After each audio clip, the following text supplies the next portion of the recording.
Lead back attitude over years develop हुआ है और उसकी वजह से अब दिल ही नहीं चाहता, पढ़ने को दिल नहीं चाहता, काम करने को दिल नहीं चाहता, इवन कोई भी एक्टिविटी हो आप उसमें इंगेज नहीं होना चाहते। ये इस एटीट्यूड को कैसे ठीक किया जाए? कभी कभी आपको खुद की चाहतें मारनी पड़ती हैं to actually get what you want for your future. I read this quote somewhere कि if you don't sacrifice your wants you will have to sacrifice your future. वो स्टूडेंट जिसको आप कह रही हैं ऑर्गेनाइज करे, जब वो सुबह उठता है, आंख खुलती है, इधर उधर ढूंढता है, अपना फोन उठाता है और बस वो साथ ही कोई एक इंस्टा की कोई शॉर्ट सामने आती है, कोई टिकटॉक की, वो उसी को स्क्रॉल कर रहा है। अब उसके दिमाग में ये बैठा हुआ है गाड़ी में भी जाते हुए, अगर कोई और ड्राइव कर रहा है, क्लास में भी बच्चे जो है ना कई दफा यही काम कर रहे होते हैं। इस चीज से कैसे अपने आप को बचाएं? आई थिंक हर ग्रोइंग लड़की को ये प्रेशर होता है कि I want to be pretty to other people. I want कि मैं अपने बाल दिखाऊं, कि मैं ड्रेसअप करूं, कि मैं क्यूट लगूं एंड कि लोग मुझे कॉम्प्लीमेंट करें। मेरे लिए भी बहुत पेनफुल साइट होती है और जब मैं देख रही होती हूँ कि लड़के लड़कियाँ किस तरह बैठे हुए, यानी वहाँ पे जाकर आपको ये फीलिंग नहीं आती कि एक इंस्टीट्यूशन है और यहाँ पे सब पढ़ने के लिए आए हुए हैं। वहाँ पर आपको ये फीलिंग आती है कि यहाँ पर तो जो है ना कुछ और ही वो एक माहौल जो है वो बना हुआ है। फ्रेंड्स के साथ तस्वीरें, कॉन्सर्ट गई हो तो पोस्ट करो ज़रूर, because then people need to know कि you actually have a social life. And then social media पे चैटिंग कि यू नो अपना ऐड दो मुझे, मैं फॉलो करता हूँ, या you know it will be nice अगर हम ये इंस्टाग्राम ग्रुप बनाए, हम रील शेयर करेंगे and then that eventually leads to something else. तो अंदर के क्या चैलेंजेस होते हैं आपको लगता है कि एक ऐसी बच्ची के जो अपने आप को कवर कर रही है अल्लाह के हुक्म के मुताबिक और वो फिर उस एनवायरनमेंट में जा रही है, तो अंदर क्या सेल्फ डाउट आता है कि शायद अगर मैं ये उतार दूँ तो कॉर्पोरेट वर्ल्ड जो है वो मुझे एक्सेप्ट कर लेगा, या ये सर्टेन जॉब जो है वो मुझे मिल जाएगी। These are the main type of challenges that I have also faced.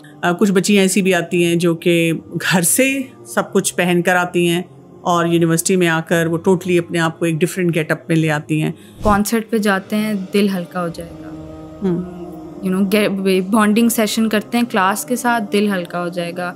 ये फ़न एक्टिविटी है, तुम्हारा दिल बहल जाएगा। मसलों पे फोकस ना करो, यहाँ पे फ़न करते हैं। बेटा अभी तो आगे पता चलेगा, अभी तो तुमने ज़िंदगी शुरू करनी है, अभी तो यहाँ पे हर चीज़ पक्की पकाई मिल रही है ना, समझ आएगी तुम्हें, लग पता जाएगा। अस्सलाम वालेकुम वरहमतुल्लाहि वबरकातुहू। बिस्मिल्लाहिर्रहमानिर्रहीम। जब भी हम आज के दौर में रहते हुए कुछ स्ट्रगल्स को देखते हैं, कोशिशों को देखते हैं, मेहनतें करते हैं, तो हम थक जाते हैं और हम उसमें ये नहीं सोचते कि जो आज हम मेहनत कर रहे हैं या जिस चीज़ में भी इन्वेस्ट कर रहे हैं, आने वाले कल में उसके बहुत अच्छे नताइज हो सकते हैं। और आप देखें कि ये वाली स्ट्रगल हर उस स्टूडेंट की है जो कि पढ़ाई कर रहा होता है। बचपन से जवानी तक हम ये सुनते आते हैं, बेटा ये पढ़ लो, बेटा ये पढ़ लो, उसके बाद ज़िंदगी आसान है। और ये सफ़र गुजारते गुजारते हमारे बच्चे जो हैं वो यूनिवर्सिटी लेवल पे पहुंच जाते हैं और यहाँ पर आकर उनके सामने एक और ही माहौल आता है, एक और ही तरह की यलगार होती है। और बहुत से बच्चे जो हैं ना तो अपने वालिदैन से बात कर सकते हैं, ना ही उनको कोई ऐसे मेंटोर्स नज़र आते हैं जो उनको गाइड करें, और वो हिट एंड ट्रायल पे अपनी ज़िंदगी गुजार रहे होते हैं। तो मैंने सोचा कि क्यों ना एक ऐसी स्टूडेंट से बात करें और स्टूडेंट्स का पर्सपेक्टिव अंडरस्टैंड करें कि एक स्टूडेंट जब यूनिवर्सिटी लाइफ शुरू करता है तो उसकी क्या क्या स्ट्रगल्स हैं और उसका सर्वाइवल कैसे होता है। जब तक हम अपने बच्चों की इन मसाइल को नहीं समझेंगे तब तक हम उनके वो जो भी सही सोल्यूशन बेस्ड जो अप्रोच है ना तो उनको दे सकेंगे और ना ही वहाँ पर उनके लिए कोई मजबूत सहारा बन सकेंगे। तो मेरे साथ इस वक्त मौजूद हैं ऐमन अहमद जो कि स्टूडेंट हैं, बैचलर साइकोलॉजी कर रही हैं एक बहुत रिप्यूटेड यूनिवर्सिटी में। और हम इनसे जो बात करेंगे वो एक जेनेरिक बात है, यानी आप किसी भी यूनिवर्सिटी में चले जाते हैं तो आपको यही चैलेंजेस नज़र आते हैं। और ये मेरे साथ इस वक्त मौजूद हैं। अस्सलाम वालेकुम वरहमतुल्लाहि वबरकातुहू। वालेकुम अस्सलाम वरहमतुल्लाह। अल्हम्दुलिल्लाह, जज़ाकल्लाह खैर। यमन आपने कहा कि हाँ I would love to talk about all these challenges. और क्योंकि हम जब यूनिवर्सिटी में जाते हैं ना तो वी स्टार्ट विद एकेडमिक्स, पढ़ाई, सबसे बड़ा फोकस तो हमारा पढ़ाई ही होता है। लेकिन एक स्टूडेंट जब यूनिवर्सिटी में पहला कदम रखता है उस वक्त तो उसके दिमाग में ना वो बहुत होता है ना कि मुझे दाखिला मिल गया और उसे लगता है कि अब पता नहीं क्या होगा। लेकिन जब वो यूनिवर्सिटी में लैंड कर जाता है तो तब क्या होता है? तब आप बहुत ज़्यादा एक डाइवर्स कम्युनिटी से मिलते हो जहाँ हर किस्म के लोग होते हैं, बहुत काबिल लोग होते हैं, केपेबल लोग होते हैं और ओपिनियनेटेड होते हैं। सही। तो एक लेवल ऑफ अनश्योरिटी आता है आप में कि क्या मैं केपेबल हूँ, मैं यहाँ क्यों हूँ।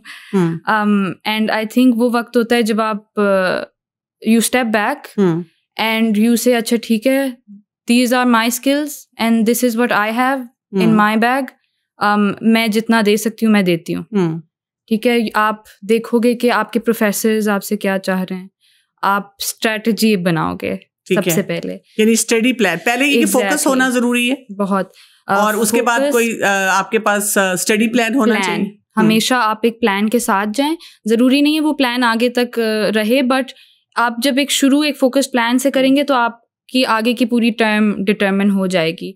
आप देखें आपके प्रोफेसर्स आपसे क्या चाह रहे हैं, मार्किंग स्कीम क्या है, पढ़ना किस तरह है, नोट्स किस तरह लेने हैं, और यूजुअली वो पहले 3 वीक्स में अंदाज़ा हो ही जाता है बच्चे को। ठीक है, मैं यहाँ पे आपको यहीं पे रोक के एक बात पूछना चाहूँगी। एक ऐसा बच्चा जिसने लास्ट मिनट स्टडी की हो A लेवल तक या FSC तक, और इन वे धक्का स्टार्ट हो ना कि अम्मा अब्बा की जिंदगी है कि वो चाह रहे हैं कि डिग्री मिल जाए, पास हो जाए, तो वो उन माँ बाप की जिंदगी जी रहे हैं ना कि मैं तो आपके लिए पढ़ रहा हूँ, मुझे तो नहीं पढ़ने का कोई शौक है।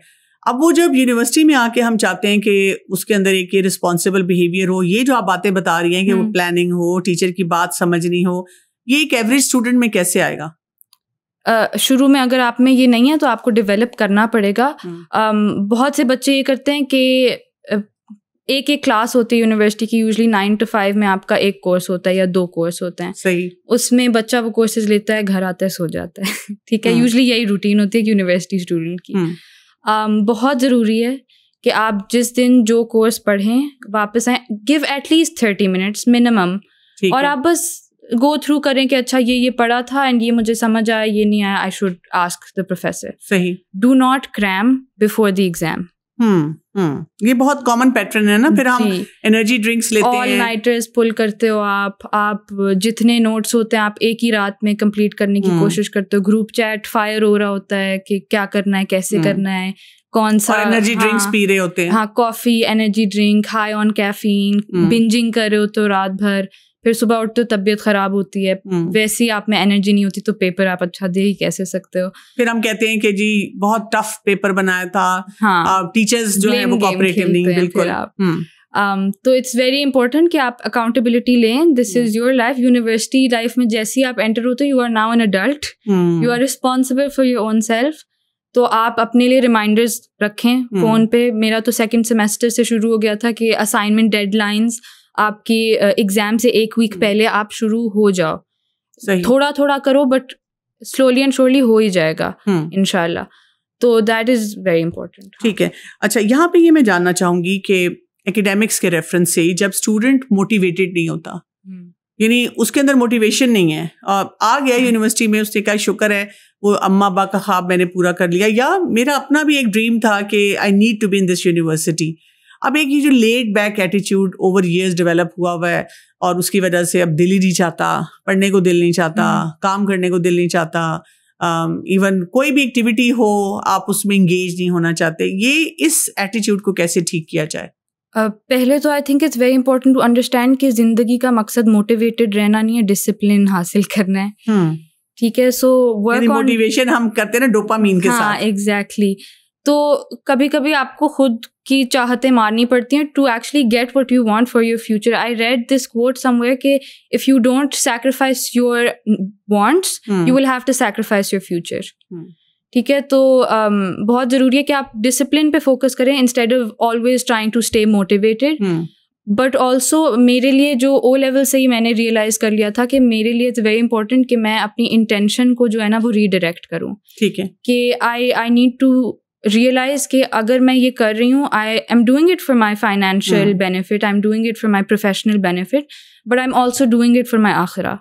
कि मैं लिंक कर लूँ अल्लाह ताला के साथ, सदका जारिया के साथ, and that will motivate me. सही। एंड फिर I do it with more vigour, मैं ज़्यादा मेहनत के साथ करूँगी, क्योंकि फिर आपको ऐसा लगता है कि आपकी दुआएं भी ज़्यादा काम कर रही हैं क्योंकि आप अल्लाह ताला के लिए कर रहे हो। बिल्कुल, इसमें टाइम मैनेजमेंट भी आती है ना। एग्जैक्टली, टाइम मैनेजमेंट बहुत ज़रूरी है। बहुत ज़रूरी है कि आप ऑर्गेनाइज करें कि आपका दिन कैसा जाएगा, और रोज सुबह उठें आप देखें कि अच्छा ये मेरे दिन में मैंने चंक्स बनाए हुए हैं कि इस टाइम पे मैंने ये करना है। आप ऑर्गेनाइज करें अपने दिन को, प्रोक्रेस्टिनेट ना करें। मैं ये पूछना चाह रही थी कि एक वो स्टूडेंट जिसको आप कह रही हैं ऑर्गेनाइज करें, जब वो सुबह उठता है, आंख खुलती है, इधर उधर ढूंढता है, अपना फोन उठाता है और बस वो साथ ही कोई एक इंस्टा की कोई शॉर्ट सामने आती है, कोई टिकटॉक की कोई ऐसी कोई एक्साइटमेंट वाली चीज आती है, अब वो उसी को स्क्रॉल कर रहा है। अब उसके दिमाग में ये बैठा हुआ है, गाड़ी में भी जाते हुए अगर कोई और ड्राइव कर रहा है, क्लास में भी बच्चे जो है ना कई दफा यही काम कर रहे होते हैं। इस चीज से कैसे अपने आप को बचाएं? Again I think university life is about realising you're an adult. बहुत ज़रूरी है आप खुद की अकाउंटेबिलिटी लें। मेरा भी ये मसला है, हर बच्चे का होता है, तो बड़ों का भी है। हाँ, क्योंकि सोशल मीडिया इतना प्रेवलेंट हो गया, अब हर किसी के फ़ोन पे भी है। तो आई थिंक एक लॉक लगा लें। अगर आपको लग रहा है कि मैं बहुत ही कमज़ोर हूँ, आप ऐप्स पे लॉक लगा लें या डिलीट कर दें ऐप्स। फिर वो मुश्किल होता है कि आप क्रोम पे जाके इंस्टाग्राम टाइप करो और फिर जाओ उस पर, बट हाँ, आप लॉक लगा लो।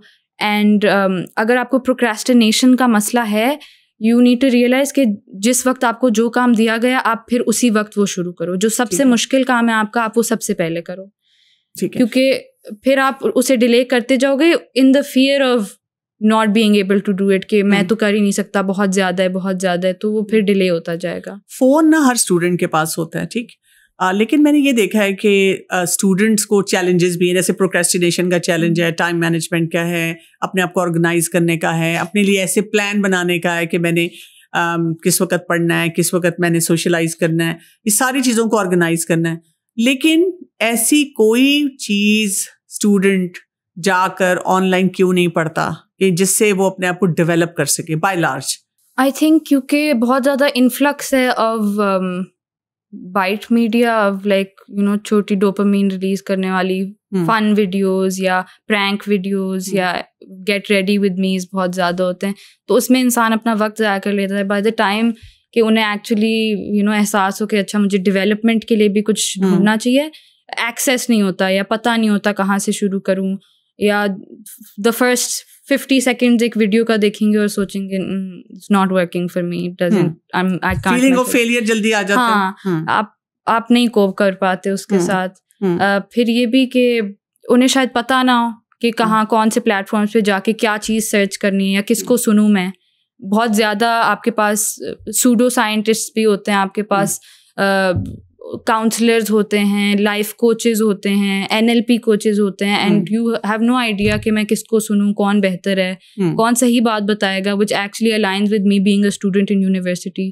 चलिए थोड़ा सा आगे मूव करते हैं एकेडमिक्स से और बात करते हैं पीयर प्रेशर की। ठीक है, पीयर प्रेशर ये नोन फैक्ट है।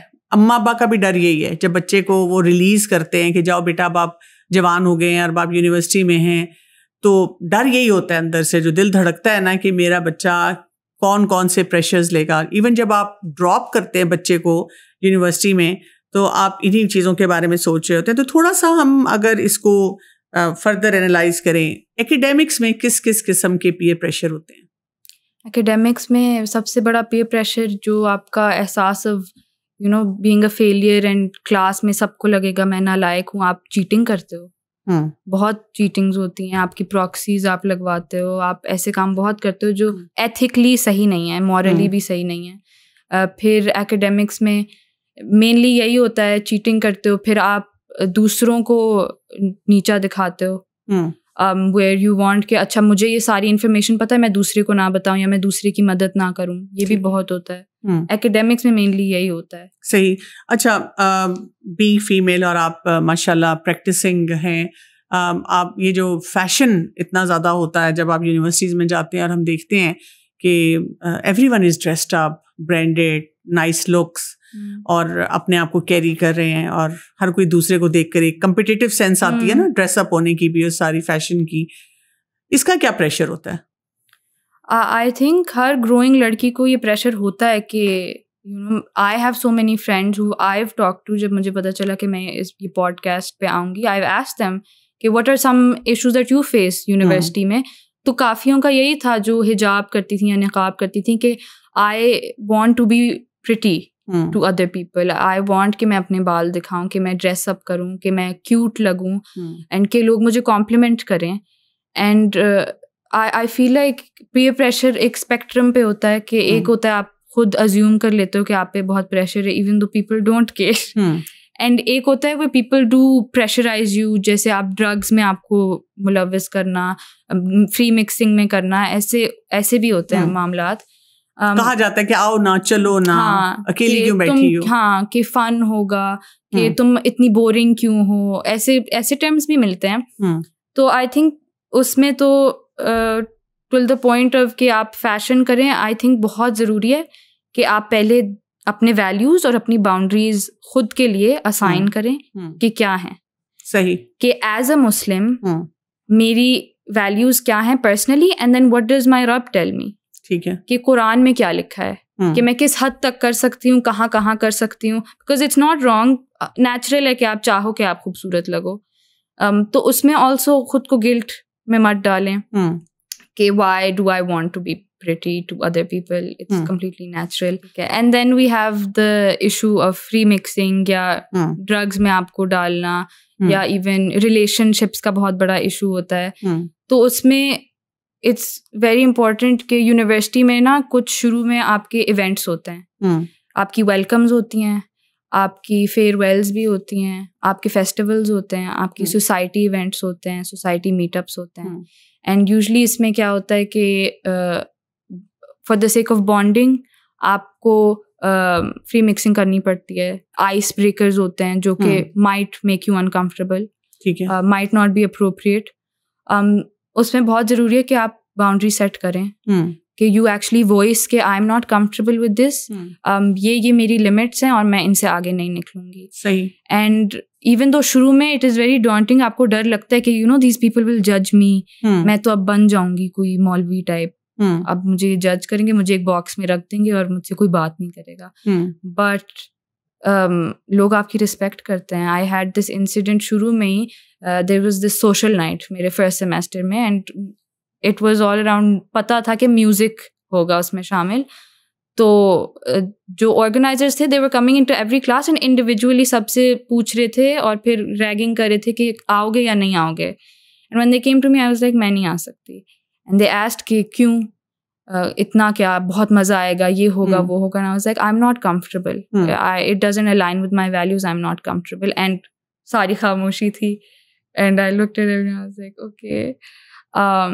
And they were like, okay, it's fine, ठीक है. And then they went to the other person and I realized कि the world didn't fall apart, everything was fine. ये अंदर का डर था. और उससे फिर मुझे ना वो लत लग गई कि अच्छा अब मैं अपनी वॉइस करूँगी कि यहाँ मैं कंफर्टेबल नहीं, ये मेरी लिमिट है. And you actually become confident कि अच्छा दीन does not pull me back. आप बिल्कुल सही कह रही हैं. मुझे लगता है कि ये जो स्मार्ट आंसर्स है ना, जब आप पीयर प्रेशर से डील करना चाहते हैं, ये आपको बहुत हेल्प करते हैं. रिसेंटली मेरे साथ हुआ है, इस एज में आकर भी मैं एक डॉक्टर्स के ग्रुप के साथ कुछ एक्टिविटीज़ कर रही थी और उसमें कुछ एक ऐसी एक्टिविटी थी which I did not agree with. और वही बात है कि रिलीजियस वैल्यूज़ की वजह से तो मैं उस एक्टिविटी में इंगेज नहीं हुई. ज़्यादातर लोग तो बहुत अनकम्फर्टेबल लुक्स मुझे करा रहे थे कि वैसे डॉक्टर कंवल तो बहुत चीज़ों में पार्टिसिपेट करती हैं लेकिन यहाँ क्यों नहीं कर रही. एक दो लोगों ने बहुत डरते डरते मुझसे पूछा कि आप क्यों नहीं, ये आपने किया. तो मैंने उनको सिंपली यही कहा बहुत आराम से, बहुत कंफर्टेबली कि फॉर रिलीजियस रीजंस. तो आपको पता है कि फिर उसके बाद लोग थोड़ा सा पीछे हट जाते हैं. तो हमारा ये होता है कि हम ना डिफेंसिव हो जाते हैं. अक्सर स्टूडेंट्स को मैंने देखा है कि वो ओवर एक्सप्लेन करते हैं. वो दरअसल हमारे घर में ऐसे नहीं होता. कोई फिर आपको लेबल लगाता है कि तुम्हारे अम्मा अब्बा इतने कंजर्वेटिव हैं. कोई कहता है दरअसल मैं करना नहीं चाहती. क्यों? और अगर आप वैसे कह दें कि वो दरअसल मुझे लगता है कुरान में मैंने पढ़ा था, क्या पढ़ा था, अब आपका कुरान का भी बेस इतना स्ट्रॉन्ग नहीं होता ना, तो उसकी वजह से भी ये चैलेंज जो है बढ़ता है. But this is very very important कि फ्री मिक्सिंग जो है इससे हम अपने आप को बचाएं. ये एक ऐसा कल्चर है, मैं भी बहुत से कॉलेजेस और यूनिवर्सिटी में जाती हूँ, मेरे लिए भी बहुत पेनफुल साइट होती है. और जब मैं देख रही होती हूँ कि लड़के लड़कियाँ किस तरह बैठे हुए, यानी वहाँ पे जाकर आपको ये फीलिंग नहीं आती कि एक इंस्टीट्यूशन है और यहाँ पे सब पढ़ने के लिए आए हुए हैं. वहाँ पर आपको ये फीलिंग आती है कि यहाँ पर तो जो है ना कुछ और ही वो एक माहौल जो है वो बना हुआ है. हालांकि जब मैं कभी बाहर ट्रैवल करूँ और जो एकेडमिकली बहुत साउंड इंस्टीट्यूशन है, जब मैं वहाँ जाती हूँ तो वहाँ पर ये फील नहीं आती, डिस्पाइट के उनके कल्चर्स में ये बहुत यानी कि कॉमन है कि बॉयफ्रेंड्स हैं, गर्लफ्रेंड्स हैं और उन्होंने कपल्स जो हैं वो बैठे हुए हैं, लेकिन वो पढ़ते नज़र आ रहे होते हैं, वो अपनी पढ़ाई कर रहे हैं, अपने करियर के ऊपर फोकस कर रहे हैं। तो आपने बहुत अच्छी यहाँ पे टिप्स दिए हैं इसके लिए। सोशल मीडिया के बारे में भी मैं जानना चाहूँगी, यानी कि सोशल मीडिया पे जब हम बात करते हैं तो हर दूसरा इंसान जो है उसके हाथ में फ़ोन तो है, लेकिन इसके ऊपर क्या पीयर प्रेशर आता है? To have a certain amount of followers, to post certain types of content, कि आप अपने कंटेंट में म्यूजिक नहीं डालोगे तो वो रीच नहीं होगी उसकी इतनी, म्यूजिक नहीं डालोगे तो वाइब नहीं आएगी वैसी। फिर फ्रेंड्स के साथ तस्वीरें, कॉन्सर्ट गई हो तो पोस्ट करो जरूर, because then people need to know कि you actually have a social life. ठीक है, और खाने पीने की पिक्चर्स भी तो लगाओ, खाने पीने की पिक्चर्स लगाओ, व्हिच आई थिंक वो क्यूट होती हैं, पर हाँ ठीक है वो भी इसी तरह की होती हैं। एंड देन सोशल मीडिया पे चैटिंग कि अपना ऐड दो मुझे, मैं फॉलो करता हूँ, या इट विल बी नाइस अगर हम ये इंस्टाग्राम ग्रुप बनाए, हम रील शेयर करेंगे, and then that eventually leads to something else. ठीक है, अच्छा ये बताइएगा कि बुर्का बायस होता है? हाँ, I personally have come across 1-2 instances he, but मेरी काफ़ी फ्रेंड्स हैं who have been through it. मेरा जो पर्सनल एक्सपीरियंस था, I feel like, and this surprisingly comes more from women, कि दे क्वेश्चन योर कैपेबिलिटीज, कि शायद अगर आप बुर्का पहनते हो, आप निकाब करते हो, आप हिजाब करते हो, तो आप उतने कैपेबल नहीं हो, अक्लमंद नहीं हो, आप खुद को कैरी नहीं कर सकते, आपका बैकग्राउंड शायद बैकवर्ड्स है, कंजर्वेटिव उससे आए हो। हालांकि आई फील लाइक कंजर्वेटिव जो लेबल है वो एक लिबरल उससे आया है, इट्स नॉट इन इस्लाम। तो हाँ, ये सुनने को मिलता है। एंड फिर मेरी फ्रेंड्स के यही होते हैं कि ग्रुप से बाहर निकाल दिया, कज ओ नहीं इससे बात ना करो, ये बहुत एक्सट्रीमिस्ट होगी, या नहीं she probably isn't fun, boring सी होगी, डल सी होगी, हर बात पे शोर करेगी कि नहीं करना। ऐसे होता है। एंड आई थिंक कि जहाँ तक कैपेबिलिटी का सवाल है तो आप लॉन्ग गेम खेलें। अगर कोई आपकी कैपेबिलिटीज क्वेश्चन करता है, जस्ट बी पेशेंट, आप मेहनत करें, आपको पता है आपके क्या स्किल्स हैं, what you bring to the table, you just work on that and you persevere, एंड वो फिर बाद में आप अंदाजा दूसरे बंदे को हो जाता है कि आप कितने केपेबल हैं और आप क्या कर सकते हैं। ये तो आपने बाहर के प्रेशर की बात की ना, एक जब हम वो एनवायरनमेंट देखते हैं यूनिवर्सिटी का, तो अपने अंदर कैसी सेल्फ डाउट्स आती हैं? यानी उससे पहले आप श्योर हैं, फैमिली के साथ आते जाते आप श्योर हैं, आपने एक ये डिसीजन लिया है अपने लिए कि जिसको मैं आम जुबान में यही कह देती हूँ, मेरा जिस्म मेरी मर्जी, मैं कवर करना चाहती हूँ, तो आप क्यों मुझे रोक रहे हैं ना? आप अगर नहीं कवर करना चाह रहे, दैट्स योर लाइफ, लेकिन अगर मैं करना चाह रही हूँ तो मुझे क्यों नहीं स्पेस मिलती? मेरे साथ भी ये होता है चैलेंज। मुझे अक्सर औकात कुछ लोग बताते हैं कि आप फलां फोरम पे क्यों नहीं जाती और यहाँ पे आपकी ज़रूरत है, तो मैं उनको कहती हूँ आप मुझे बुला लें, क्योंकि बहुत से फोरम्स पे इसी ड्रेस कोड की वजह से मेरा भी बैन होता है कि नहीं इनको नहीं बुलाना, क्योंकि इन्होंने तो बहुत अपने आप को कवर किया हुआ है। तो अंदर के क्या चैलेंजेस होते हैं आपको लगता है कि एक ऐसी बच्ची के जो अपने आप को कवर कर रही है अल्लाह के हुक्म के मुताबिक, और वो फिर उस एनवायरनमेंट में जा रही है, तो अंदर क्या सेल्फ डाउट आता है? सेल्फ डाउट ये आता है कि मे बी मुझे कभी वो अपॉर्चुनिटीज नहीं मिलेंगी जिससे मैं अपनी प्रोफेशनल लाइफ में आगे बढ़ सकूं, कि शायद अगर मैं ये उतार दूं तो कॉर्पोरेट वर्ल्ड जो है वो मुझे एक्सेप्ट कर लेगा, या ये सर्टेन जॉब जो है वो मुझे मिल जाएगी। These are the main type of challenges that I have also faced. I am in my 3rd semester and मैं बहुत क्वेश्चन करती हूँ कि मैं कॉर्पोरेट वर्ल्ड में जाना चाहती हूँ या नहीं, क्योंकि फाइनेंशियल बेनिफिट्स हैं वहाँ के, but then also I don't want it to misalign with my values and my parda. So I would actually want to reverse this and ask you for advice on this, क्योंकि a lot of girls I know are facing this, and आपको नहीं पता चलता, अंदाजा नहीं होता कि navigate किस तरह करना है ये hardship. तो what do you say, doctor? हाँ, ये है चैलेंज। मेरे पास आती हैं बच्चियाँ बहुत सारी और वो मुझे यही कहती हैं कि मसलन ये कि हम कवर कर रहे थे तो हम नहीं कैरी कर सके, हमने आहिस्ता आहिस्ता सब कुछ उतार दिया।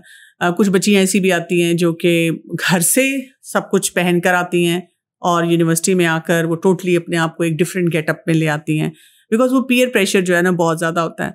मैं पर्सनली सबको ये कहती हूँ कि एक तो आपको ना कुरान स्टूडेंट होना चाहिए फॉर लाइफ, यानी अगर आप कुरान के साथ थ्रू आउट अटैच्ड हैं, आप बेशक एक वीकेंड क्लास है, आप वहाँ पे आप पढ़ रहे हैं या 15-20 मिनट्स आप पुल आउट करें एवरी डे अपने टाइम में से, आपको यूनिवर्सिटी में भी बहुत टाइम मिल जाता है, आप लाइब्रेरी में बैठे हुए हैं, आपने कोई 15 मिनट का आपको ऐसा लेक्चर सुना, लेकिन कवर टू कवर पढ़े, ताकि ना आप अंडरस्टैंड कर सकें कि हम किस मकसद से इस दुनिया में आए हैं, ये अंडरस्टैंड कर सकें कि बीइंग फीमेल हमारा क्या रोल है, हम उसको कैसे कैरी करेंगे अपने अंदर। जब तक आप वो कॉन्फिडेंस नहीं लाते ना, क्योंकि कुरान इंसान को फुरकान देता है।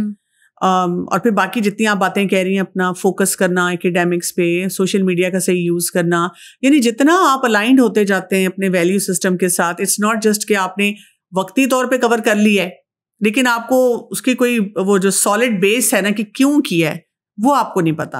तो answer to why is very important. और ये बात है कि आप भी देखती हैं कि कॉलेजेस यूनिवर्सिटीज़ में हर चीज़ की अपॉर्चुनिटी मिल जाती है। आप कॉन्सर्ट करना चाहें फ़ौरन मिल जाएगा अपॉर्चुनिटी, आप कोई सोसाइटी बनाना चाहें मिल जाएगा, लेकिन जैसे ही कोई अगर कहता है कि हम यहाँ कोई कुरान क्लास रखना चाहते हैं फॉर स्टूडेंट्स, तो उसके लिए काफ़ी रिलक्टेंस होती है। सबसे पहले ये बता दिया जाता है टाइम नहीं है, और मैं दिल में सोचती हूँ कि actually it's not the priority, क्योंकि कुछ इंस्टीट्यूशंस ऐसे हैं जो जिनकी प्रायोरिटी पे है, तो वो फिर क्या करें, हर हाल में बुलाते हैं, हर वक्त आपको इंगेज करते हैं। आई थिंक उसमें ये भी है कि आप ये कर सकते हैं, you just need to be smart with the language you use. आप अपनी फैकल्टी से, आप क्योंकि एक सैड रियलिटी है कि वो नहीं करने देते, तो आप इंस्टेड ऑफ सेइंग कि आप एक रिलीजियस एजेंडा के साथ कर रहे हैं, से कि हाँ कैरेक्टर बिल्डिंग के एजेंडा के साथ कर रहे हैं, या यू नो ग्रूमिंग के एजेंडा के साथ, confidence building and all that. And I also want to mention कि a lot of the times मैंने देखा है कि हमारे माशरे में पीयर प्रेशर इसीलिए है बहुत प्रेवलेंट, क्योंकि हमने बीइंग अ प्रैक्टिसिंग मुस्लिम को इन्फीरियॉरिटी से टाई कर दिया। बिल्कुल ऐसे ही है, ठीक है। we're not proud to be Muslims, we're actually ashamed। जी ऐसे ही है। आपको पता है कि मैं कहीं पर भी जैसे स्पेशली सोशल इवेंट पे हूँ ना, तो मुझे कई दफ़ा बार बार सुनने को अभी तक मिलता है, आपने तो शायद ठीक तरह खाया नहीं होगा, आपको मैं इधर अलग कमरे में बिठा दूँ। मैं कहती हूँ नहीं, I want to sit among people, मैं आराम से खा लेती हूँ, I am very use to eating like this. तो नहीं मुझे लगता है आपने तो प्लेट में भी नहीं ज़्यादा डाला, क्योंकि आप इसके साथ, इस बैरियर के साथ कैसे खा सकती हैं। तो मैं कहती हूँ नहीं, रेस्ट एश्योर्ड, मैं अल्हम्दुलिल्लाह बहुत ट्रेंड हूँ कि हम खा लेते हैं इसके साथ।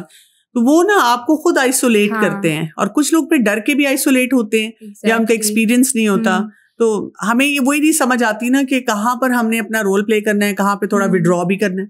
कुछ ऐसी जगह है जहाँ पर हमें नहीं इंगेज होना चाहिए, जैसे आपने भी कहा कौन कौन से क्लब्स हैं, सोसाइटीज हैं, उसमें नहीं जाना चाहिए, वहां पे चले जाते हैं हम फिर। एंड हमें अपना माइंडसेट बदलना चाहिए। Instead of focusing on living life on their terms, on the creations term, हमें देखना चाहिए कि हम अल्लाह ताला और रसूल अल्लाह के टर्म्स पे जिंदगी जिए। बिल्कुल सही बात है, एब्सोल्युटली सही बात है। यहाँ से फिर बात आ जाती है कुछ आइडियोलॉजीज की। ठीक है, आप देखें कि यूनिवर्सिटी एक ऐसा प्लेटफॉर्म है जहाँ पे हर तरह की आइडियोलॉजी है। और मुझे खुद याद है कि जब मेरा बड़ा बेटा जा रहा था यूनिवर्सिटी में, मुझे ये परेशानी थी कि अब तक तो बहुत वेल प्रोटेक्टेड एनवायरनमेंट में, और बड़ा मैंने उसको फोकस दिया हुआ है, अब इससे कितनी बात करूं भी कि ना करूं। और वो बाद में ज़ाहिर है मैंने उसको कुछ चीज़ें समझाई, तो बाद में मुझे कहा भी करता था कि अम्मा आपने हमें पहले क्यों नहीं इतनी चीज़ें बताई ना, मतलब वहाँ जाकर तो हमें ऐसा इतनी चीज़ें नजर आई कि समझ नहीं आ रहा था किस किस को हैंडल करें। तो मैं उससे ये कहती थी, बेटा जब तक आप वो होते हैं ना यूनिवर्सिटी से पहले वाली लाइफ में, उसमें आपको थोड़ी प्रोटेक्शन चाहिए होती है कि आप वो होम प्रोटेक्टेड। क्या क्या आइडियोलॉजीज हैं जो कि वहाँ पर प्रॉब्लमैटिक होती हैं और जिसके बारे में स्टूडेंट्स के कॉन्सेप्ट ठीक नहीं होते? एक तो रिलीजन बहुत बड़ी एक प्रॉब्लम है। रिलीजियस डिस्कोर्स बहुत होता है where people don't agree with music is हराम, या फ्री मिक्सिंग लड़के लड़कियां कर सकते हैं आपस में, क्या हर्ज है? हाँ, हम तो बस आपका दिल साफ होना चाहिए, दिल साफ होना चाहिए। और ग्रूमिंग है ये, और ये प्रोफेशनल लाइफ में भी तो आगे यही होना है। तो कॉन्फिडेंस आएगा, कॉन्फिडेंस बिल्डिंग हो रही है, तो अभी से ही प्रैक्टिस कर रहे हैं हम। And then also atheism is a big thing in Pakistan, which was surprising for me, क्योंकि अगेन जैसे आपने कहा कि मैं जब यूनिवर्सिटी में गई, I was coming from a very sheltered environment. मैंने अभी अपना एक कुरान कोर्स ख़त्म किया था, तो for the past year I was focusing on my सलाह and Quran and life is full of rainbows and butterflies and Allah Ta'ala ye and all of that. And then I come into university and हर तरह के लोग हैं and उन सब के different belief systems हैं. And आपको नहीं पता होता कि आपकी boundaries उनके साथ क्या, आप किस हद तक उनसे बात कर सकते हो. आप कह सकते हो कि नहीं ये गलत है या ऐसे नहीं करना, या कि I don't believe in this. और मजे की बात ये कि जो लोग गलत काम कर रहे होते हैं, जिन्होंने कुरान को उस तरह पढ़ा नहीं होता, वो इतने ओवर कॉन्फिडेंस के साथ अपना वो लेकर आते हैं ना, बात जो भी कर रहे होते हैं, कि जो जिसने पढ़ा हुआ है, जिसके पास ऑथेंटिक सोर्स है, वो कई दफा परेशान हो जाता है, घबरा जाते हैं कि maybe I am wrong. हाँ, ये हुआ था. एंड फिर उसमें ये भी होता है कि आप बहुत सेंसिटिव टॉपिक्स होते हैं ये, और आई ऑल्सो बिलीव कि उतनी सेंसिटिविटी आप दीनदार इंसान को नहीं देते, एक प्रैक्टिसिंग मुस्लिम को नहीं देते, जितने बाकी सब एक एथियस्ट को या इवन जो LGBTQ रिलेटेड डिस्कोर्स होता है उसको दे रहे होते हो आप. बहुत रिस्पेक्ट मिलती है उन टॉपिक्स को और उन लोगों को जो उस कम्युनिटी. लेकिन आपको नहीं कहेंगे कि तुमने तो कहीं से बहुत अच्छी तरह से कुरान पढ़ा हुआ है, तो तुम हमें पढ़ा दो, जरा हमें समझा दो. एग्जैक्टली. तो रिस्पेक्ट भी बहुत मिलती है. तो LGBTQ is a big thing. Gender fluidity एक बहुत ओपन टॉपिक है, जिसको इसमें क्या है जेंडर फ्लूइडिटी में? बेसिकली कि your gender is determined by what you feel, कि आप एक फ्लूइड, यानी आप चाहे लड़का पैदा हुए या लड़की पैदा हुए, तो आप कैसा फील करते हैं वैसा आप बेशक कर लें. हाँ, कि आप एक बॉक्स में जेंडर को ना फिट करो.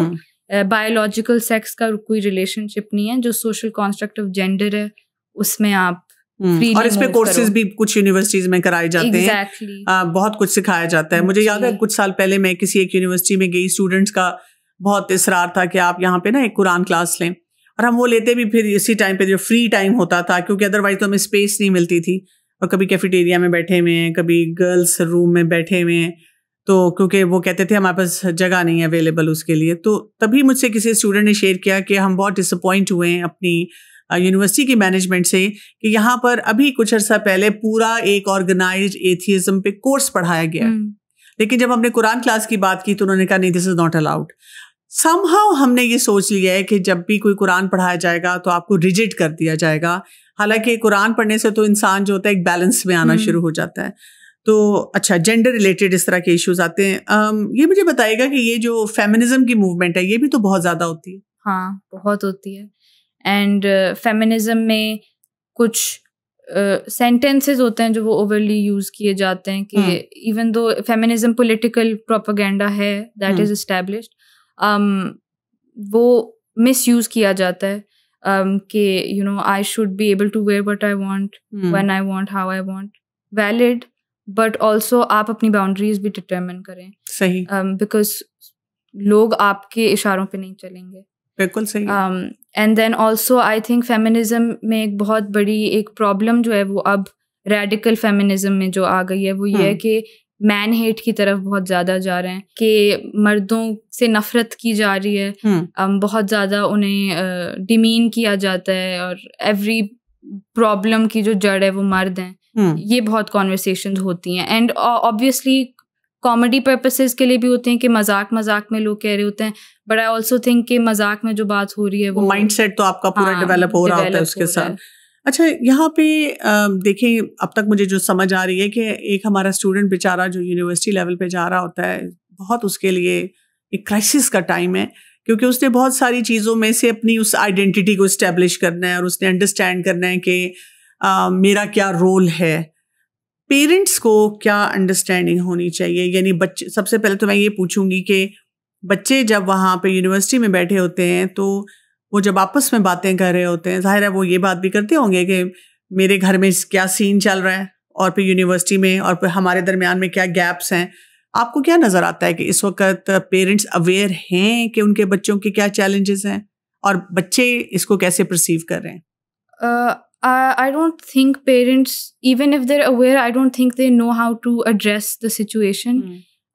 जब एक बच्चा यूनिवर्सिटी में जाता है वो बहुत डरा हुआ और घबराया हुआ होता है they very unsure of themselves, and उसके बाद अगर फैमिली से भी प्रेशर आ रहा हो, अगर पेरेंट्स अंडरस्टैंड ना कर रहे हो, और फिर आप ये भी देखते हैं कि पाकिस्तान में बहुत बढ़ता जा रहा है cases with dysfunctional families, families जहाँ पे पेरेंट्स की आपस में बहुत रिलेशनशिप अच्छे नहीं हैं. अब तो ब्रोकन फैमिलीज भी नजर आ रही हैं, अम्मा कहीं हैं, अब्बा कहीं हैं, सिंगल पेरेंट हाउस होल्ड्स हैं. बच्चे अपने ओन पे सरवाइव कर रहे हैं. बच्चों को एक अपार्टमेंट लेके दे दिया, एक पोर्शन लेके दे दिया कि बेटा खुद आओ जाओ, खुद सारे काम करो. तो वो एक वैल्यू सिस्टम बनाने का ना एक एनवायरनमेंट नहीं कल्टिवेट हो रहा या फॉस्टर हो रहा. तो I think it's very important कि पेरेंट्स अपने बच्चों के लेवल पे आके देखें कि उनके क्या मसाइल हैं. Be a listening ear first, and उसके बाद आप इवन कोलैबोरेट कर लें कि किस तरह हल करना है. बहुत जरूरी. पेरेंट्स क्या समझ रहे हैं कि हमारी डिसफंक्शनैलिटी बच्चों को अफेक्ट कर रही है? क्योंकि मेरे पास भी जब भी पेरेंट्स किसी भी सिलसिले में बात करने आते हैं, अपने बच्चे को बिठा देते हैं, ये डॉक्टर कमल इसको किसी तरह फिक्स कर दें, और जब मैं उनको बताने की कोशिश करती हूँ कि ये आपके मसले की वजह से जनरेट हो रहा है, तो जवाब ये मिलता है, देखिए हम तो अपने मसलों को जो भी करेंगे ना, इससे इसका क्या ताल्लुक है. They are not able to see that connection. तो आपको लगता है कि बच्चे समझा पाते हैं वालिदैन को कि जो आप लोग अपनी जिंदगी में क्योस लेकर चल रहे हैं उसकी वजह से I am badly impacted? I believe parents need to understand कि बच्चे की जो प्राइमरी सोशलाइजेशन है वो पेरेंट्स ही हैं. तो जो भी उनकी फ्यूचर अंडरस्टैंडिंग ऑफ दुनिया है, ऑफ पीपल है, वो पेरेंट्स से ही आएगी. अगर पेरेंट्स ही एक दूसरे से नाखुश हैं या वो खुद की प्रॉब्लम सॉल्व नहीं कर पा रहे एक हेल्दी तरीके से, तो बच्चा भी नहीं कर पाएगा अपनी. क्या पेरेंट्स ये समझते हैं अगर बच्चा उनको जाके कहता है कि मुझे मेंटल हेल्थ का चैलेंज है, मुझे सुसाइडल थॉट्स आती हैं, मैं अपनी लाइफ को नहीं मैनेज कर सक रहा, मुझे पैनिक होता है, एंजाइटी होती है, डिप्रेशन होता है, वालिदैन समझ पाते हैं? I don't think so. I feel like जो पेरेंट्स होते हैं ना, वो दूसरे के बच्चों को ज़्यादा स्पेस देते हैं और ज़्यादा एम्पैथी देते हैं बनिस्बत अपनी औलाद को. आई थिंक वो सबका ही होता है. पर इट्स वेरी इंपॉर्टेंट कि वो समझें कि आई ऑल्सो थिंक कि पेरेंट्स शायद इसलिए भी नहीं कर पाते क्योंकि उनका अपना गिल्ट भी होता होगा शामिल, ऑब्वियसली, कि उन्हें लगता होगा उनकी गलती है. तो स्टूडेंट्स कैसे मैनेज करते हैं जिनको मेंटल हेल्थ के चैलेंजेस होते हैं? जब वो आपस में बैठे हुए होते हैं, वो एक दूसरे को क्या मशवरा देते हैं? यही मशवरा देते हैं कि कॉन्सर्ट पे जाते हैं, दिल हल्का हो जाएगा. बॉन्डिंग सेशन करते हैं क्लास के साथ, दिल हल्का हो जाएगा. ये फन एक्टिविटी है, तुम्हारा दिल बहल जाएगा. मसलों पे फोकस ना करो, यहाँ पे फन करते हैं. तो ऑब्वियसली फिर बच्चा अट्रैक्ट भी उसी चीज की तरफ होता है. वो स्टूडेंट फिर चाहता है कि मैं घर में क्यों जाऊँ, मैं घर क्यों जाऊँ वापस, जब घर में होना ही झगड़ा और फिर डांट है, तो बेहतर है कि मैं अपने फ्रेंड्स के साथ रहूं. फिर आपके जो फ्रेंड्स हैं वो आपकी एक अंडरस्टैंडिंग सर्कल बन जाता है कि ये मुझे समझते हैं, मेरे दुख को, मेरे दर्द को मेरा साथ देते हैं. तो फिर आप नहीं चाहोगे कि आप उस साइकिल से निकलो बाहर, जहाँ पे आपको इतना फ्री एक्सेस है to these substances, to these environments. अच्छा, ये बताइएगा कि जैसे कोई भी एक स्टूडेंट है ना, वो थका हुआ आया है, वो कह रहे बहुत थक गए आज तो ना, और जब अम्मा अब्बा में से कोई कहता है कि बेटा अभी तो आगे पता चलेगा, अभी तो तुमने जिंदगी शुरू करनी है, अभी तो यहाँ पे हर चीज पक्की पकाई मिल रही है ना, समझ आएगी तुम्हें, लग पता जाएगा. ये जुमले क्या आपको लगता है कि स्टूडेंट्स को अभी भी सुनने को मिलते हैं अपने वालिदैन से? जी, मुझे खुद मिलते हैं. आई थिंक बहुत नेगेटिव कमेंट्स होते हैं, ये डिमोटिवेट भी करते हैं और खौफ भी पैदा करते हैं. आई थिंक पेरेंट्स को थोड़ा ज़्यादा पॉजिटिव होना चाहिए, रियलिटी बेस्ड बट पॉजिटिव, कि ये मसाइल आगे आएंगे but it's okay, I am with you, हम इस सॉल्व साथ करेंगे. अगर पढ़ाई में कोई मसला है बताओ, मुझे शेयर करो, हम कोई सोल्यूशन निकाल लेते हैं. आई थिंक पेरेंट्स को ज़्यादा अंडरस्टैंडिंग होना चाहिए. बिल्कुल होना चाहिए, लेकिन बच्चों को कितना अंडरस्टैंडिंग होना चाहिए कि पेरेंट्स की भी जो स्ट्रगल्स हैं उनको भी होना चाहिए. आपके पेरेंट्स आपके लिए फाइनेंशियली सपोर्ट कर रहे हैं, आपको आपकी फीस भर रहे हैं. आप अगर उनके कोई एक्सपेक्टेशंस हैं आपसे तो वो वैलिडेटेड हैं, मतलब बिल्कुल. अच्छा, ये जो आपने बात की ना कि पेरेंट्स आपकी फाइनेंशियली सपोर्ट कर रहे हैं, लेकिन शायद बच्चों को ये नहीं नजर आ रहा होता कि पेरेंट्स इमोशनली भी बहुत हैवीली इन्वेस्टेड होते हैं ना.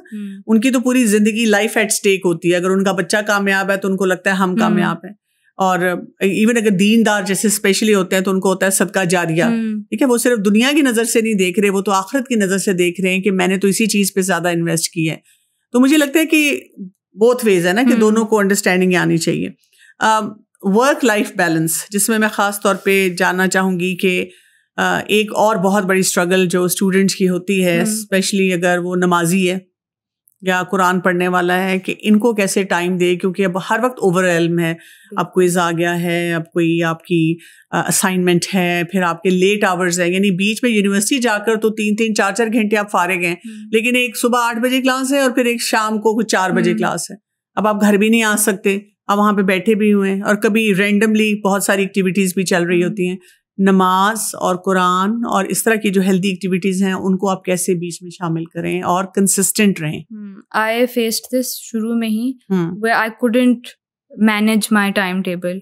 मैं 9 to 5 जा रही थी और बीच में मेकअप क्लासेस आ जाती थी, या भूल जाती थी कि ओ जोहर भी तो पढ़नी थी, क्योंकि कॉमन रूम जाके पढ़ना होता था तो दूर होता था, कहीं बाहर होते थे। तो I think it's very important, एक तो आप अपने फ़ोन में कोई नमाज ऐप रखें जो अजान हो उसमें, फिर अपने साथ वो ट्रैवल पैक जाए नमाज रखें। And I would like to encourage everyone कि अगर कोई और नहीं पढ़ा तो इट्स ओके, अगर आप पार्क है या कोई ग्राउंड है, वहाँ पे जा नमाज निकाल के आप अकेले पढ़ रहे हैं, इट्स फाइन। आप आप दावा कर रहे हैं। फिर ये कि आप देखें कि आपकी कहाँ फ्री टाइम स्लॉट्स हैं, और वहाँ पे आप मेक श्योर करें कि अच्छा अगर वक्त दाखिल हो गए तो मैं पढ़ लूँ। बिल्कुल सही बात है। फिर जहाँ तक कुरान की बात है, I think it's very important कि you stay connected with not just तिलावत बट ऑल्सो तफसीर, बिकॉज उसमें भी आपको रिमाइंडर्स मिलते रहते हैं। अगर आपसे डेली बेसिस पे नहीं होता, आप वीकेंड्स पे ज़रूर एटलीस्ट 30 मिनट्स दें, एन आवर दें, कोई से भी अपनी तफासीर सुन लें, और 1-2 आयात पे इवन अगर आप कर सकते हैं उतना कर लें। फिर कुरान जर्नलिंग कर लें, अगर आपसे ज़्यादा नहीं होता, आर्ट बना लें, कोई आयत ऑफ द डे रख लें, बहुत सी चीज़ें ऐसी होती हैं। हाँ, बहुत सी है। मैं स्टूडेंट्स को ये भी एडवाइस करती हूँ कि जब आप यूनिवर्सिटी आ रहे होते हैं तो रास्ते में आप लगातार कहते हैं इतनी ट्रैफिक है, हमारा मूड पहले ही ख़राब हो जाता है यूनिवर्सिटी लैंड करने से पहले कि इतना रश था, तो मैं इनको कहती हूँ रास्ते में तिलावत कर लिया करें, रास्ते में कुछ छोटी सी टॉक सुन लिया करें। पॉडकास्ट इतनी हैं जो आई हुई होती हैं। बिल्कुल ऐसे ही है। अच्छा, टीचर्स की बात थोड़ी सी करते हैं कि एक स्टूडेंट की क्या एक्सपेक्टेशन होती है कि टीचर्स कैसे होने चाहिए यूनिवर्सिटी लेवल पर आके? जब आपने शुरू में ही कहा कि जी स्टूडेंट को ये सोचना चाहिए मैं एडल्ट हूँ, मैं अब उनके बराबर का हो गया हूँ। हाँ, जाहिर है एक्सपीरियंस में मैं कम हूँ, प्लस वो उस्ताद हैं, मैं शागिर्द हूँ। लेकिन ये कि हम अक्सर औकात टीचर के तो पर्सपेक्टिव देते हैं कि भाई टीचर, उस्ताद की इज्जत होनी चाहिए, उस्ताद का एक रुतबा है, और जो है वो हमारा दीन भी डिफाइन कर रहा है और दुनिया के स्टैंडर्ड से भी पता चलता है। लेकिन एक स्टूडेंट क्या चाहता है जब वो यूनिवर्सिटी लेवल पे आ जाता है कि टीचर कैसा हो? टीचर ऐसा हो जो आपको गाइड करे, जिसके पास नॉलेज हो, और फिर वो आपको प्रैक्टिकली भी उस नॉलेज को अप्लाई करना सिखाए, और फिर ये भी कि वो आपको अडल्ट की तरह ही ट्रीट करे। अगर आपके कोई मसाइल हैं तो वो ईमेल के थ्रू कॉरेस्पॉन्डेंस होती है, आपके मसाइल को एड्रेस करे। अगर कुछ सोल्यूशन निकल नहीं पा रहा, एटलीस्ट एक्नॉलेज कि I understand where you coming from, this might be a problem, it's okay. क्योंकि बच्चे को, स्टूडेंट को एक्नॉलेजमेंट ही चाहिए होती है। बिल्कुल सही। मैं जब कुछ यूनिवर्सिटीज़ में जाती हूँ, स्पेशली जहाँ रेगुलर जाती हूँ, तो एक दफ़ा मैं अपनी क्लास में एंटर हुई, क्योंकि मेरी तो जैसे वंस अ वीक हो जाएगी, एक शॉर्ट टाइम के लिए होगी, तो मैं ज़रा जल्दी आ गई। मैं क्लास में एंटर हुई तो मैंने क्या मंजर देखा कि एक टीचर हैं वेरी क्वालिफाइड, और वो स्टूडेंट्स के ऊपर इस कदर चीख रही हैं, मैं थोड़ी देर के लिए परेशान हो गई। मुझे यकीन नहीं आ रहा था कि ग्रोन अप स्टूडेंट्स के साथ कोई ऐसा मामला हो सकता है। अपनी स्टूडेंट लाइफ शायद भूल गई है। तो उन्होंने मुझे देखा जब पीछे, तो टर्न होकर उन्होंने मुझे मुस्कुरा के कहा कितना तंग करते हैं ना स्टूडेंट्स। और जब वो चली गई, मैंने उन्हीं स्टूडेंट्स को पढ़ाया। हाँ, थोड़ा बहुत शरारतें करते हैं बच्चे, लेकिन कोई ऐसी बात उन्होंने नहीं की कि मुझे कुछ चीखना चलाना पड़े अपने स्टूडेंट्स के ऊपर। ज़ाहिर आप समझते भी हैं कि यंगस्टर्स हैं, कोई ना कोई ऐसी बात तो करेंगे। आपको लगता है कि ऐसे मनाजिर देखने को मिलते हैं स्टूडेंट्स को जहाँ पे टीचर्स यूनिवर्सिटी लेवल पर आकर भी बच्चों पे अपनी फ्रस्ट्रेशन डंप कर रहे होते हैं? बिल्कुल। बहुत मिसयूज ऑफ पावर भी होती है। इवन प्रोफेसर्स जो हैं वो अगर मेल प्रोफेसर है तो वो फीमेल स्टूडेंट्स को करते हैं हरासमेंट्स भी मैंने देखी हुई हैं। तो ये होता है, रिस्पेक्ट नहीं दी जाती कुछ सिचुएशंस में। I have also come across professors जो बहुत ही अंडरस्टैंडिंग है, उनका टीचिंग स्टाइल बहुत अच्छा होता है, वो हर स्टूडेंट को केटर करते हैं। तो बोथ सिनेरियोज हैं, बट हाँ, दिस इज़ अ प्रॉब्लम जो I think I would encourage कि जो फैकल्टी है वो फिर जब हायर करे तो देख के करे, बिकॉज बहुत ऐसे मसले आते हैं और फिर बच्चे आगे नहीं बढ़ते बिकॉज उनको लगता है कि कोई सुनेगा नहीं उनकी। ये जो आपने हरेसमेंट की बात किया ना, ये भी मेरे सामने कुछ स्टूडेंट्स लेकर आए थे, दे कन्फाइडेड इन मी कि जी यहाँ पे जो टीचर्स होते हैं, क्योंकि जाहिर है आपके सारे नंबर टीचर्स के पास आ जाते हैं, तो वो लेट नाइट भी आपको मैसेज करते हैं, और कुछ स्टूडेंट्स ऐसी होती हैं जो परेशान होती हैं, उनसे पढ़ा नहीं जा रहा होता, वो सिर्फ नंबर लेने के लिए उनके साथ रिलेशनशिप्स में चली जाती हैं। यानी आपके वालिद की उम्र के वो कोई टीचर हैं और वो जो बच्ची है वो इस तरह के चक्कर में इन्वॉल्व हो चुकी हुई है। तो ऐसे स्टूडेंट्स को आप क्या रहनुमाई देंगी, या कैसे ऐसे स्टूडेंट को अपने आप को इस तरह के सिनेरियो से बचाना चाहिए? क्योंकि मैं तो स्टूडेंट्स को साफ कहती हूँ कि बेटा, जो आपको अंकल नज़र आ रहे हैं, आप सिर्फ देखिए मर्द है, और हमारे दीन ने बता दिया कि मर्द के साथ आपने क्या बाउंड्री इस्टेब्लिश करनी है ना। लेकिन ये स्टूडेंट्स क्या करते हैं फिर? आप उनसे डायरेक्टली कांटेक्ट रखो ही मत। हर यूनिवर्सिटी में, हर कोर्स में आपको एक क्लास रिप्रेजेंटेटिव दिया जाता है, जो किसी वजह से दिया जाता है। आपके कोई भी प्रॉब्लम्स हो वो आप उन्हें बताओ, they will address it in the class group जिसमें प्रोफेसर्स एडेड होते हैं। उसके अलावा ईमेल कॉरेस्पॉन्डेंस भी आप के क्लास रिप्रेजेंटेटिव्स होते हैं, वो हैंडल करते हैं। और अगर आपको कोई अननोन नंबर से मैसेज आता है, कोई भी ऐसा या उस तरह से, तो आप बिल्कुल उसको जवाब भी ना दें। हाँ, इग्नोर इट। एंड अगर ऐसा मसला आता है, confide in someone trusted, and बेशक उनसे कह दें कि वो हायर अथॉरिटीज में जाके कंप्लेन करें कि this is what they have seen happen. बिल्कुल सही बात है। अच्छा, कई दफ़ा बहुत अनफेयर डील्स हो जाती हैं, यानी ऐसी ज्यादती हो जाती है किसी स्टूडेंट के साथ, वो छोटी इंडिविजुअल लेवल पे हो सकती है, कलेक्टिव लेवल पे हो सकती है, जिसमें कभी कभी अथॉरिटीज़ आपकी बात भी नहीं समझ रहे होते और गलत तरीके से कर रहे होते हैं। तो स्टूडेंट्स को ये फील होता है कि I need to raise my voice. अगर आप अकेले हैं और आपको अपनी आवाज़ बुलंद करनी है गलत बात पे, तो वो कैसे की जाएगी? अगर आप पूरा ग्रुप है, आप देखिए, हमने देखा है कि जब स्टूडेंट गुस्से में आ जाता है तो वो तोड़ फोड़ शुरू कर देता है, वो डिस्ट्रक्टिव हो जाता है, और वो डिस्ट्रक्टिव होने से मसाइल जो होते हैं वो बढ़ जाते हैं। तो कौन सा ऐसा हेल्दी तरीका आप समझते हैं? क्या स्टूडेंट्स आपस में डिस्कस करते हैं कि अगर हमें कोई चैलेंज आएगा तो how will we raise our voice? क्या तरीका होना चाहिए? I think first and foremost social media जो है वो ब्लेसिंग भी है, कर्स भी है। उससे आप सही इस्तेमाल उसका करें, and do raise your voice through social media. Second, जब भी आप डिसाइड करें as a collective, as a community students की कि हमने अपनी आवाज़ उठानी है, तो मेक श्योर कि आप तोड़फोड़ नहीं करे, कि आप डैमेज नहीं करे, कि आपकी मॉब मेंटालिटी नहीं है, बिकॉज उससे आपकी जो एक इमेज है ना वो डिस्ट्रॉय हो जाएगी। No one will take you seriously. It's very important कि आप जब प्रोटेस्ट भी करें तो साइलेंट या पीसफुल प्रोटेस्ट हो, where they see के प्रेशर तो बिल्ड हो, प्रेशर बिल्ड हो, सॉलिडेरिटी है बच्चों में, we see के they realize के कुछ गलत हो रहा है, वो बहुत जरूरी है। मुझे लगता है ये शायद बचपन से हमारा ना एक कल्चर डेवलप हो जाता है कि अम्मा कहती है मैंने बताया नहीं सुना तो एक जूती लगाई। तो वो स्टूडेंट्स भी शायद आगे तक यही डेवलप कर लेते हैं कि जब तक हम तोड़फोड़ नहीं करेंगे, एग्रेसिव अप्रोच नहीं अडॉप्ट करेंगे, कोई हमारी बात नहीं सुनेगा। तो इससे भी हो जाता है, मसले मसाइल ज़्यादा बढ़ जाते हैं। अच्छा, फ्यूचर प्लान्स, यानी यूनिवर्सिटी लाइफ में आकर आप सुख का सांस तो नहीं ले सकते। आप पढ़ रहे हैं, आप अपने जीपीए को टारगेट कर रहे हैं और आप सोच रहे हैं, वो कॉर्पोरेट कल्चर भी आ रहा है ना, आपको टीचर्स भी बता रहे हैं कि what a competitive environment you are living इन।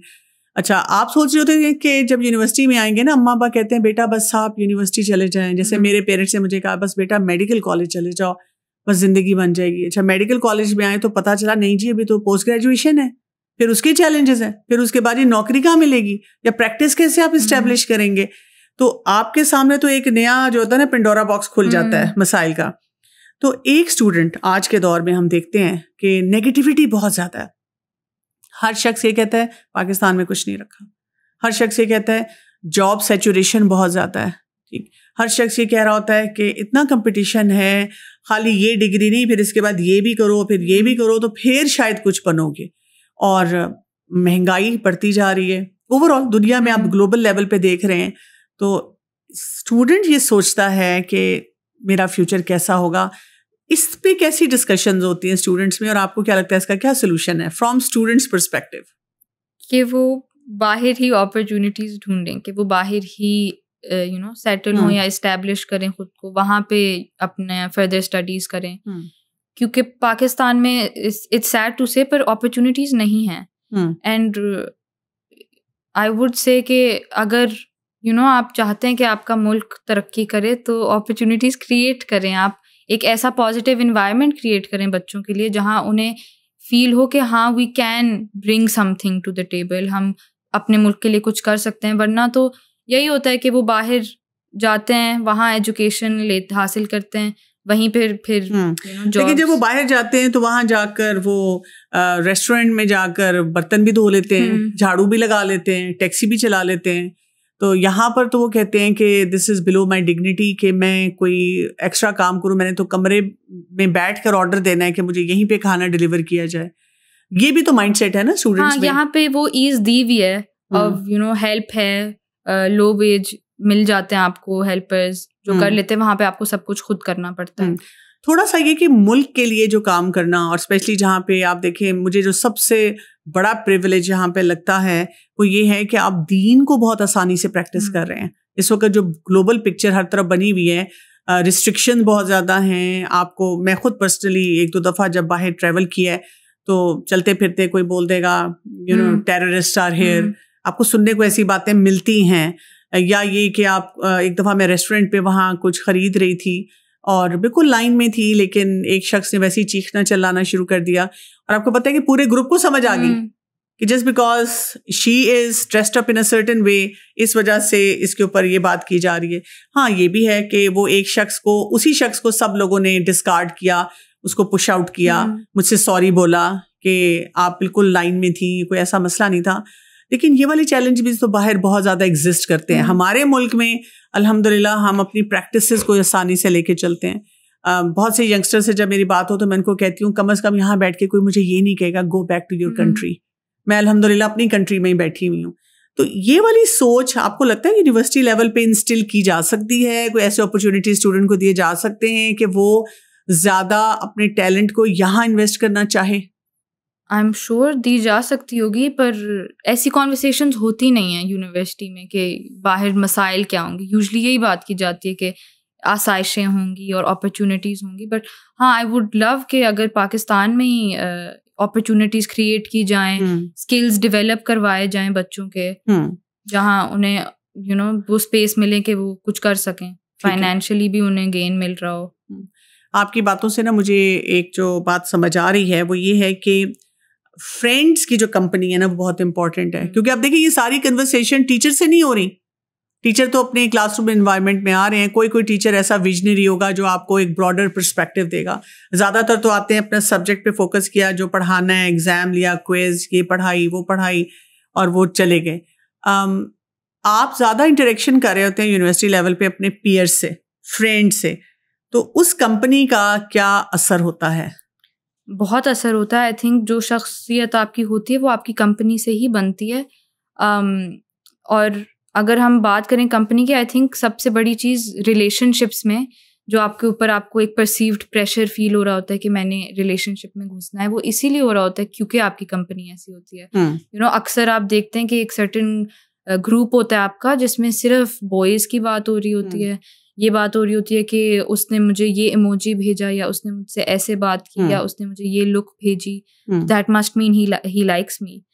तो जब आप कॉन्स्टेंटली ये सब सुन रहे होते हो तो आपके दिमाग में भी यही सब चल रहा होता है। फिर आपका दिमाग भी वैसा ही चलने लगता है कि हर सिचुएशन में फिर आप वही एक चीज़ देखते हो और नोटिस करते हो और वही मौके ढूंढते हो। कितने चांसेस होते हैं कि यूनिवर्सिटी लेवल में आकर आप बैड कंपनी का इन्फ्लुएंस ज़्यादा जल्दी ले लें? शुरू में यही होता है, क्योंकि शुरू में आपका गोल होता है to fit in, to be cool, to be accepted. क्योंकि एक अननोन एनवायरनमेंट होती है तो आपको चाहिए होता है कि कोई सपोर्ट सिस्टम शुरू से ही हो आपका। आई वुड सजेस्ट कि शुरू से ही आप कोई एक ऐसा बंदा ढूंढ लें जो आपको लगे कि मुनासिब है, सही, कि आपके वैल्यूज अलाइन करते हो। आप एक ऐसा ग्रुप ढूंढें जिनमें विजन हो, जो ग्रोथ की तरफ ज़्यादा फोकस्ड हो, जो वर्क ओरिएंटेड ज़्यादा हो, और आप उनमें फ़न भी कर सकते हैं। आप बाहर घूम भी सकते हैं, ऑल गर्ल्स पार्टी करें, आप बेशक बाहर जाएं, कॉफ़ी पिएं, तो आप खुद को लिमिट मत करें, पर आप खुद की बाउंड्रीज सेट करें कि इससे आगे मैं नहीं बढ़ सकती, क्योंकि फिर मसाइल ही मसाइल होंगे। बहुत बहुत शुक्रिया आपका ऐमन।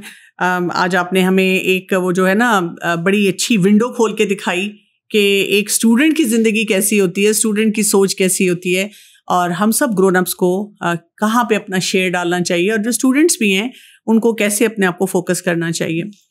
तो बात हमें ये समझ आती है जो कि बड़ी ज़रूरी है कि हम अपने इन स्टूडेंट्स के ऊपर सही तरह से इन्वेस्ट करें और अपने यूथ को एक हेल्दी अप्रोच दें। एक हदीस में आता है, रसूलुल्लाह सल्लल्लाहु अलैहि वसल्लम ने फरमाया, इस्लाम का आगाज़ अजनबी की हैसियत से हुआ और अनकरीब फिर वो इसी तरह अजनबी हो जाएगा जैसे शुरू हुआ था। और फिर कहा, फतूबा लिल गुरबा, तो खुशखबरी है उन अजनबियों के लिए। तो बात यह है कि आप जहाँ पे भी आप जाएंगे, you will be the brand ambassador of Islam, you will be the brand ambassador of positivity. ये हमारे ऊपर है कि हम अपने आप को कैसे प्रेजेंट करते हैं किसी भी जगह पर जाकर। आज आपको कॉलेज यूनिवर्सिटी में अपने आप को रिप्रेजेंट करना है, उसके बाद आपको दुनिया के सामने अपने आप को रिप्रेजेंट करना है, और आप देखें यही वो गवाहियाँ लिखी जाएंगी जो कि आखिरत में भी फ़ायदा देंगी। तो अल्लाह ताला हमें तौफीक दे कि हम अपनी सोच को और इस फोकस को दुरुस्त कर सकें। इजाज़त चाहती हूँ। अस्सलामु अलैकुम व रहमतुल्लाहि व बरकातुहू।